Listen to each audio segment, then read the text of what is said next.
नमस्कार दोस्तों, Study Point and Tele channel में आपका फिर से एक बार स्वागत है। आज की इस वीडियो में हम जानने वाले हैं अकाउंटिंग के कुछ टर्म्स के बारे में, तो अंत तक हमारे साथ इस वीडियो में बने रहिए। जिसमें से सबसे पहला टर्म है आपका व्यवसाय या फिर व्यापार या फिर बिजनेस। तो यहाँ पे हम सबसे पहला जो टर्म पढ़ने वाले हैं वो है आपका बिजनेस। व्यवसाय का मतलब है जब भी हम कोई लाभ कमाने के उद्देश्य से किसी सामान को बेचते या सेल करते हैं तो वो हमारा व्यवसाय कहलाता है या फिर बिजनेस कहलाता है। दूसरा टर्म है आपका कैपिटल या फिर पूंजी। तो जब भी आप कोई बिजनेस स्टार्ट करते हैं तो उसके लिए आपको कैपिटल या फिर पूंजी की जरूरत पड़ती है। तो उस पूंजी या फिर उस पैसे को जब आप बिजनेस स्टार्ट करते हैं तो जब आप अलग अलग अमाउंट में या फिर अलग अलग तरीके से जब पैसे अपने बिजनेस के लिए इकट्ठा करते हैं तो वो इकट्ठा हुआ पैसा आपका कैपिटल या फिर पूंजी कहलाता है। इसके बाद तीसरा जो आता है वो है आपका परचेज। यहां पे परचेज का मतलब होता है खरीदना।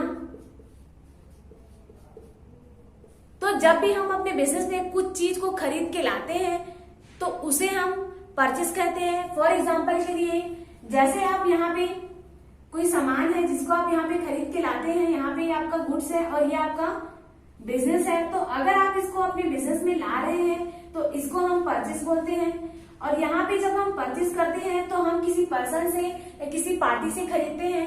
तो यहाँ पे आपका जो एक पर्सन है वो इन्वॉल्व हो जाता है। तो यहाँ पे हमारा जो सामान है वो कोई ना कोई जो पर्सन है वो सेल करता है। तो यहाँ पे हम कोई पर्सन या फिर किसी कंपनी को ले लेते हैं।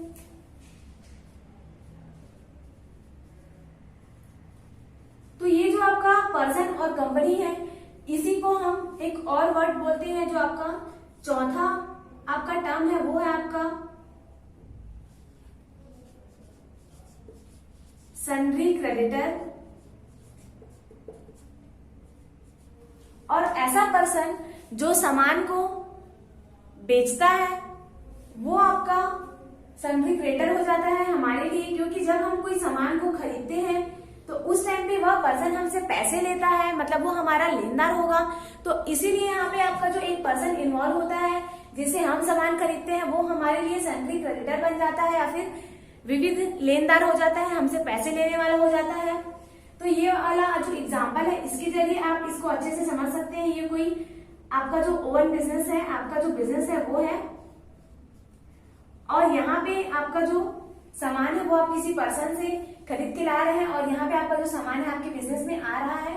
तो इसलिए यहाँ पे आपका जो सामान है वो यहाँ पे आपके बिजनेस में आ जाएगा और ये जो पर्सन है ये आपका सन्ड्री क्रेडिटर कहलाएगा। अगला जो है 5वें नंबर पे वो है आपका सेल्स। यहाँ पे सेल्स का मतलब होता है किसी चीज को बेचना। तो जब भी आप किसी सामान को बेचते हैं तो उस टाइम पे उसको हम सेल्स कहते हैं। जब भी हम अपने सामान को अपने बिजनेस से आउट करते हैं या फिर हमारे बिजनेस से कुछ भी जब जाता है तो उसे हम सेल्स करना बोलते हैं।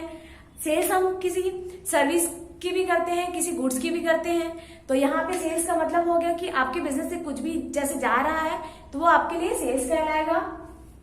इसी में आपका अगला टर्म आ जाता है सन्ड्री डेटर या फिर विविध देनदार। तो यहाँ पे अगला जो टर्म ले लेते हैं वो है आपका सन्ड्री डेटर, जिसको हम देनदार भी बोलते हैं। यहाँ पे देनदार का मतलब होता है कि जब भी हम कोई सामान किसी को सेल करते हैं तो सामने वाला जो कस्टमर होता है वो हमें पैसे देता है, मतलब वो हमारा देनदार होता है। तो उस टाइम पे आपको सन्ड्री डेटर या फिर देनदार वहां पे देखने को मिल जाएंगे। तो जब भी आप किसी कस्टमर को सेल करेंगे तो जो आपका कस्टमर है वो आपका देनदार कहलाएगा। 7वें नंबर पे आ जाता है आपका परचेज रिटर्न।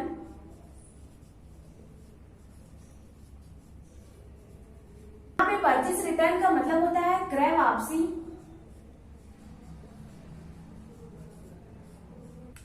तो यहाँ पे क्रय वापसी का मतलब होता है कि जो भी सामान आपने खरीदा है उसे अगर आप किसी कारणवश वापस कर देते हैं तो वो आपका क्रय वापसी कहलाएगा। जैसे हमने यहाँ पे कोई सामान है वो यहाँ पे 10,000 रुपए का खरीद के लाया है और इस सामान को हम वापस से अगर उस पर्सन को यहाँ पे रिटर्न करते हैं तो ये आपका परचेस रिटर्न कहलाएगा, क्योंकि हमने खरीदे हुए माल को वापस किया है, तो यहाँ पे परचेस रिटर्न कहलाएगा। अगर अगले टर्म की हम बात करें तो वो है आपका सेल्स रिटर्न। यहाँ पे सेल्स रिटर्न का मतलब होता है विक्रय वापसी।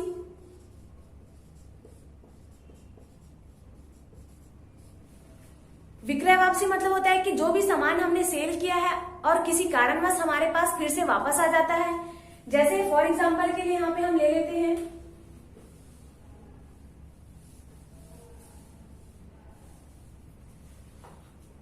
जैसे हम राम नाम के किसी कस्टमर को यहाँ पे हमने सामान सेल किया हुआ है, ये हमारा बिजनेस है, और यहाँ पे हमने राम नाम के किसी कस्टमर को सामान को सेल किया है और उसका प्राइस है 10,000 रुपए।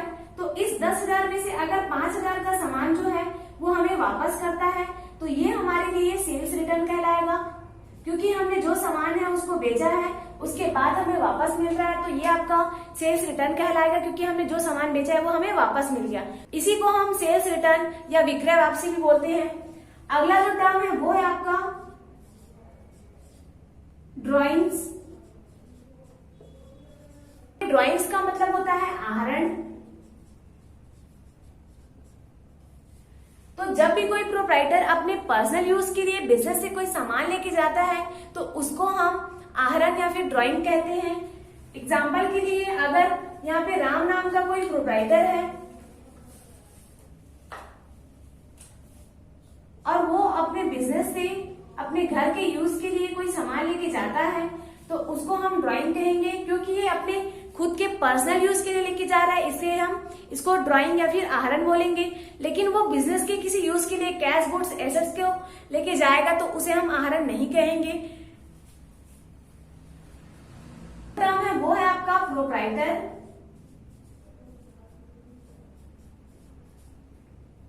यहाँ पे प्रोप्राइटर का मतलब होता है स्वामी, जो भी उस बिजनेस को चला रहा है, जो भी उस बिजनेस को ऑपरेट कर रहा है, जिसने उसमें पैसा लगाया है, उसे हम उस बिजनेस का ऑनर या फिर प्रोप्राइटर भी कहते हैं।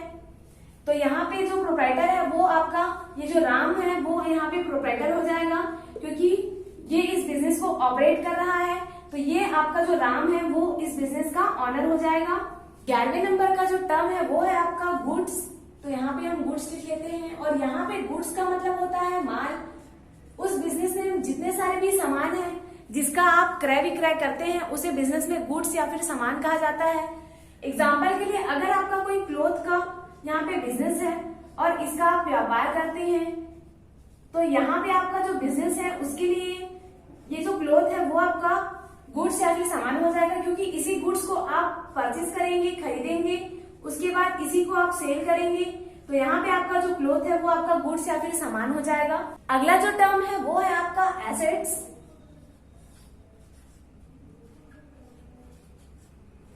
यहाँ पे एसेट्स का मतलब होता है संपत्ति। यहाँ पे संपत्ति जो है वो आपका लंबे समय के लिए यूज होने वाली ऐसी चीजें जो बिजनेस में हम यूज कर रहे हैं, तो वो आपका एसेट्स कहलाएगा। एग्जाम्पल के लिए अगर आप अपने बिजनेस में लंबे समय के लिए जितने सारे भी कंप्यूटर्स हैं, जितने सारे भी टेबल्स हैं, एसी है, लैंड है, बिल्डिंग है, तो उन सारी चीजों को अगर आप अपने बिजनेस में लंबे समय के लिए यूज करते हैं तो वो सारी चीजें आपके बिजनेस के लिए एसेट्स हो जाएंगी, क्योंकि हम लंबे समय के लिए यूज कर रहे हैं। कल के लिए बिल्डिंग, लैंड, फर्नीचर, टेबल, जितने सारे भी चीजें जो लंबे समय के लिए यूज होती है वो आपका एसेट्स कहलाएंगी। अगला जो टर्म है वो है आपका एक्सपेंस। यहाँ पे एक्सपेंस का मतलब होता है खर्चा। यहाँ पे खर्चे का मतलब होता है कि जब भी आप अपने बिजनेस में कुछ भी सामान खरीद के लाते हैं तो वो भी आपके लिए खर्चा है। इसके अलावा अपने बिजनेस को चलाने के लिए आप जो भी सामान में पैसे लगाते हैं या फिर जो भी सर्विस लेने में लगाते हैं वो आपका खर्चा कहलाता है, और इस खर्चे के बदले आपको कुछ न कुछ रिटर्न जरूर मिलता है। तो यहाँ पे खर्चे का मतलब हो गया कि ऐसी चीजें जिसके बदले हमें कुछ रिटर्न मिलता हो। एग्जाम्पल के लिए अगर हम रेंट का लें तो रेंट हम अगर दे रहे हैं तो उसके बदले हम कोई सर्विस लेते हैं। रेंट हो गया, इलेक्ट्रिसिटी बिल हो गया, वाटर बिल हो गया, न्यूज़पेपर बिल हो गया। इसके अलावा अगर हम कोई सामान खरीदते हैं तो वो भी हमारे लिए एक तरीके का खर्चा हो जाएगा। अगर हम कोई एसेट्स खरीदते हैं तब भी वो हमारे लिए खर्चा हो जाएगा। अगला जो टर्म है वो है आपका इनकम का, और यहाँ पर इनकम का मतलब आय होता है। यहाँ पे आय जो है वो आपका ऐसी चीजें हैं जिसके बदले आपको कुछ पैसे मिलते हैं। तो जब भी आपके बिजनेस में किसी कारण से पैसे मिलते हैं तो वो आपके लिए आय कहलाएगा, और ये जो आय है इसी से हमारा जो प्रॉफिट है वो बनता है। यहाँ पे हम जो अगला जो आपका टर्म आने वाला है उसमें हम बताएंगे कि आपका जो आय है और एक्सपेंस है उसके बीच में कैसे कनेक्शन बनता है। तो यहाँ पे जो आपका आय है उसका मतलब हो गया कि जब भी आपके बिजनेस में किसी कारण से आपको पैसे मिलते हैं तो वो आपका इनकम कहलाता है या फिर आय कहलाता है। एग्जाम्पल के लिए अगर आपको कोई इंटरेस्ट मिलता है, डिस्काउंट मिलता है, कमीशन मिलता है, इलेक्ट्रिसिटी बिल रिसीव होता है, रेंट मिलता है, तो ये सारी चीजें आपके लिए इनकम हो जाएंगी। अगला जो टर्म है वो है आपका लॉस। यहाँ पे लॉस का मतलब होता है हानि। तो जब भी आपके बिजनेस में कोई भी सामान है, कैश है, गुड्स है, एसेट्स है, लिविंग स्टॉक है, उसकी हानि हो जाती है तो उसको हम लॉस बोलेंगे, क्योंकि वो पूरी तरह से डिस्ट्रॉय हो जाता है और इसके बदले हमें कुछ रिटर्न नहीं मिलता है। तो यहाँ पे लॉस का मतलब हो गया कि ऐसा कारण जिसकी वजह से आपका जो भी सामान है, जो भी गुड्स है, एसेट्स है, वो आपका पूरी तरीके से डिस्ट्रॉय हो जाएगा, नष्ट हो जाएगा। एग्जाम्पल के लिए अगर हम यहाँ पे बात करें, आपका जो स्टॉक में सामान रखा हुआ है, गुड्स है, वो आपका आग की वजह से जल जाता है तो ये आपके लिए हानि है, क्योंकि इसके बदले आपको कोई भी रिटर्न नहीं मिलेगा। तो इसी तरीके से आपका आग से हो सकता है, चोरी से हो सकता है, डैमेज हो सकता है, क्योंकि बिजनेस में ऐसे बहुत सारे सामान रहते हैं जो आपका डैमेज हो जाता है। इसके अलावा सामान को सेल करते समय अगर आपको कोई हानि हो रही है तो उसके लिए भी इंक्रीज होती है। आने वाली वीडियो में मैं बताऊंगी कि किस तरीके से आप लॉस की एंट्री भी कर सकते हैं। तो यहाँ पे लॉस का कॉन्सेप्ट जो है वो आपको क्लियर हो गया होगा। अगला जो टर्म है वो है आपका प्रॉफिट, और यहाँ पे प्रॉफिट का मतलब होता है लाभ। तो यहाँ पे आपका प्रॉफिट का मतलब होता है लाभ। तो जब भी आपके बिजनेस में जितने सारे भी टोटल इनकम्स हैं उसमें से अगर आप जितने भी एक्सपेंस है उसको माइनस करेंगे तो आपको यहाँ पे प्रॉफिट मिल जाएगा। और प्रॉफिट जो है वो साल के अंत में एक ही बार आपको मिलता है, तो उसके लिए आपको प्रॉफिट एंड लॉस अकाउंट या फिर एनालिसिस करना पड़ता है। तो उसके लिए आपको अलग से अकाउंटेंट हायर भी करना पड़ सकता है। तो ये सारे काम जो रहते हैं वो अकाउंटेंट या फिर जो सीए रहते हैं उनका काम रहता है। तो यहाँ पे प्रॉफिट का जो कॉन्सेप्ट है वो आपको क्लियर हो गया होगा। अगला जो टर्म है उसके बारे में हम बात कर लेते हैं। यहाँ पर अगला जो टर्म है वो है आपका लायबिलिटी। तो यहाँ पे हम अगला जो टर्म है उसको ले लेते हैं, यहाँ पे लायबिलिटी ले लेते हैं। यहाँ पे लायबिलिटी का मतलब होता है दायित्व, मतलब ऐसी चीजें जिसका आपको भुगतान करना ही है वो आपके लिए लायबिलिटीज बन जाती हैं। जैसे आप किसी व्यक्ति से या फिर किसी पर्सन से लोन ले रहे हैं तो उस टाइम पे वो आपकी लायबिलिटी बनती है, आपका दायित्व बनता है कि आप उसके पैसे को चुकाएं। इसी तरीके से आपका जो टैक्स है वो आपको चुकाना ही है। तो ऐसी सारी चीजें आपके बिजनेस में जो आपको चुकाना ही है वो आपके लिए लायबिलिटी हो जाता है। जैसे कोई आपका आउटस्टैंडिंग पैसा है जो आपने दिया नहीं है लेकिन आपको देना है, तो ऐसी सारी चीजें आपके लिए लायबिलिटीज हो सकती हैं। एग्जाम्पल के लिए अगर आपका जो इलेक्ट्रिसिटी बिल है वो इस महीने का ड्यू है तो उसे आपको अगले महीने देना ही है, ये आपकी लायबिलिटीज है। इसी तरीके से आपको और भी अपने बिजनेस में अलग अलग तरीके के लायबिलिटीज देखने को मिल जाएंगे। अगला जो टर्म है वो है आपका यहाँ पे कॉस्ट, जिसको हम लागत बोलते हैं। यहाँ पे 18 नंबर का जो है वो है आपका कॉस्ट, और कॉस्ट मतलब होता है यहाँ पे लागत। तो जब भी आप कोई अपना बिजनेस स्टार्ट करते हैं तो उस टाइम पे आपको प्रोडक्ट मैन्युफैक्चरिंग भी करना पड़ सकता है, लेकिन अगर आप कोई सामान खरीद के लाते हैं और बेचते हैं तो उस टाइम पे आपको कॉस्ट जो है वो कितना पड़ रहा है उसका कैलकुलेशन करने का जो डायरेक्ट फॉर्मूला है वो है कि आपका जो प्राइस है उसमें से आप जितना अपना प्रॉफिट ऐड करना चाहते हैं उसमें आप यहाँ पे देख के उसका कॉस्ट प्राइस यहाँ पे डिसाइड कर सकते हैं। इसके अलावा जो आपका कॉस्ट है वो आपका मैन्युफैक्चरिंग में डिसाइड होता है, तो आपका जो सामान है वो किन किन चीजों से होके बना है और उसका टोटल जो कॉस्ट है वो कितना आ रहा है। तो उस टाइम पे हम इस वर्ड का यूज करते हैं कॉस्ट का। जब भी हम कोई सामान मैन्युफैक्चरिंग करते हैं या फिर कोई भी सामान जब हम सेल करते हैं तो उसका जो एक्चुअल प्राइस है वो क्या है उसी को हम लागत बोलते हैं या फिर कॉस्ट बोलते हैं। एग्जाम्पल के लिए अगर हमें जो सोप है, साबुन है, उसको बनाने के लिए यहाँ पे हमें 9 रुपए खर्च करना पड़ रहा है और प्लस हमने यहाँ पे अपना 1 रुपी जो प्रॉफिट जोड़ा हुआ है, तो यहाँ पे जो आपका एक सोप का प्राइस है वो आपका बनता है यहाँ पे 10 रुपीज। तो ये जो आपका 10 रुपये है वो आपका टोटल लागत या फिर कॉस्ट हो सकता है। तो इसी के और टर्म्स या फिर और टैली से रिलेटेड जानकारियों के लिए आप हमारे चैनल को सब्सक्राइब करें।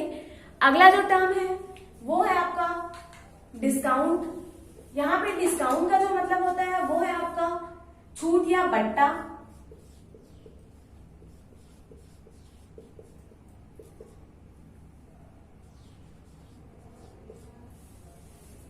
आप लोगों में से बहुत सारे ऐसे लोग होंगे जो बार्गेनिंग करते हैं या फिर प्राइसिंग कम करने की कोशिश करते हैं, तो उसको हम छूट नहीं बोलेंगे। इसके अलावा जब भी आप कोई सामान खरीदने जाते हैं तो वहां पे आपको अलग से डिस्काउंट मिलता है। जैसे कि अगर आप वहां पे कोई सामान खरीदते हैं तो उसके पहले ही आपको ये बता दिया जाता है कि वहां पे इतना % आपको डिस्काउंट मिलेगा या फिर छूट मिलेगी। इसके अलावा जब आप कैश पे करते हैं उस प्रोडक्ट को खरीदने के बाद, तो उस टाइम पे आपको कुछ जो पैसे की कटौती होती है उसको भी हम छूट या फिर बट्टा बोलते हैं। तो यहाँ पे आपका जो छूट है वो 2 तरीके का होता है। एक आपका होता है ट्रेड डिस्काउंट, जिसको हम व्यापारिक छूट भी बोलते हैं,